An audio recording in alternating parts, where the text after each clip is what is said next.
Let's move on to Sunday morning sprint relay. All right, this one's fun. So with this one, they are moving their equipment needed to do later movements. The movements themselves are running and handstand push-ups. And then once they've collected things, thank you for coming. Once they've completed the section, they'll run back, they'll grab their second item, they'll run back. So the way it's going to work is they will start away from their items. They'll be starting, we'll use the National Hockey Center as our guide. What's going to happen is all handstand push-ups will be done on this bottom side against the glass. They're going to be using the hockey rink's glass. Okay? With that in mind, we're not worried about if their butt is touching or not. Okay? That's not our focus. Locked out elbows is our focus. They'll start here. Their ballistic blocks are at the other end. Okay, there's 2 of them. They are 70 pounds. They will run down, pick up their ballistic block, and bring it back.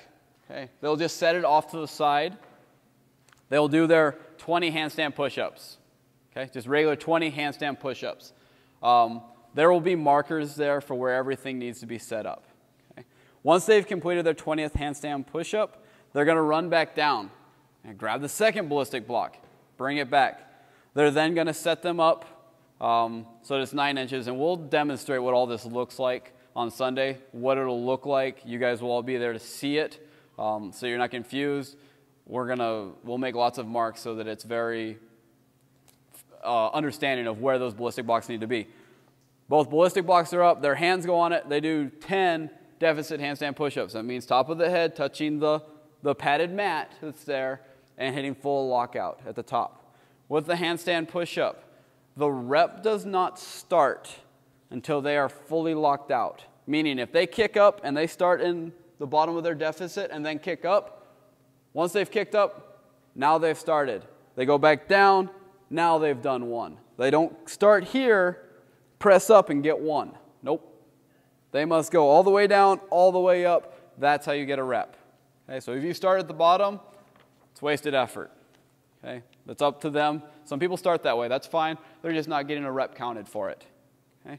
Feet must be on the glass at the top of the rep. The feet come off and they're balancing and they're trying to get it back and they never touch again. It's a no rep. It's a failed rep. Feet must be on the glass at the full lockout position. Each and every rep, not just the last one. Each and every rep. So the question is, yes. Often people will do that push-up, throw the heels back and fall forward and hit those heels. Have you seen that? So they kind of fall to a freestanding and then they fall back? Well, no, like they'll throw the heels back and continue to fall forward off the wall.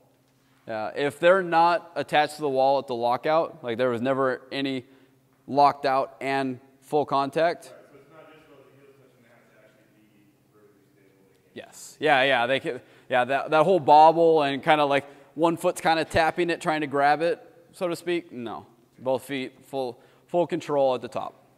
Yeah. I would say the minimum standard would be elbows are locked, both feet. Both feet. Yeah. It has to be both heels, not just one as well. You have to have a black line on that. Yeah. There will be a marked box as well. If you look in the other room, we have one taped off. Their fingers can be on that box. Their palm cannot be. If it's not a finger... I want it like completely clear. Their finger, like if their nail is outside the tape, no rep. Because it's going to become a judgment call if it's their palm. I want fingers. So let me draw this, because this is what we talked about yesterday, correct? Okay. So we've got a box here. This is the tape. Okay. This is the tape. If anything, sorry. Okay, so our box is, stand on this side. This is our box. They need to be inside this. If anything breaks this part, breaks the outside of the tape, finger, hand, fingernail, no reps. Their hand is here. This is fine. You can still see tape on the outside of their hand. If you cannot see tape, like they have broken the plane of the outside of the tape, there's a no rep. Correct? Am I wording that correctly? Okay. Okay. Yeah, and we will review that as well. Like all these things that we're talking about now will be said many, many times, repeated many, many times in the briefing, so the athletes know. Athletes are required to be at briefings, so they will all learn this information. 10 deficit handstand push-ups are completed. They will run back to the wall, touch again, run back. There will be a second judge for this workout. I believe that's what you wanted, so that's what I'm doing. There will be a judge standing at the ballistic block. It's a real hard job. That's your block, that's not your block. You can't take two at once, things like that. Pretty simple. They must, I mean, it's a contact on the last one. Touch the wall. The other times they're picking up a ballistic block. It's pretty cut and dry. The last time it is a touch to the wall. The judge will be watching. Yep, they made contact. They'll come back. 5 more deficit handstand push-ups. They will run down one last time, make contact again, run back, finish mat time. Okay. The judge that is at the handstand push-ups will be in charge of the time.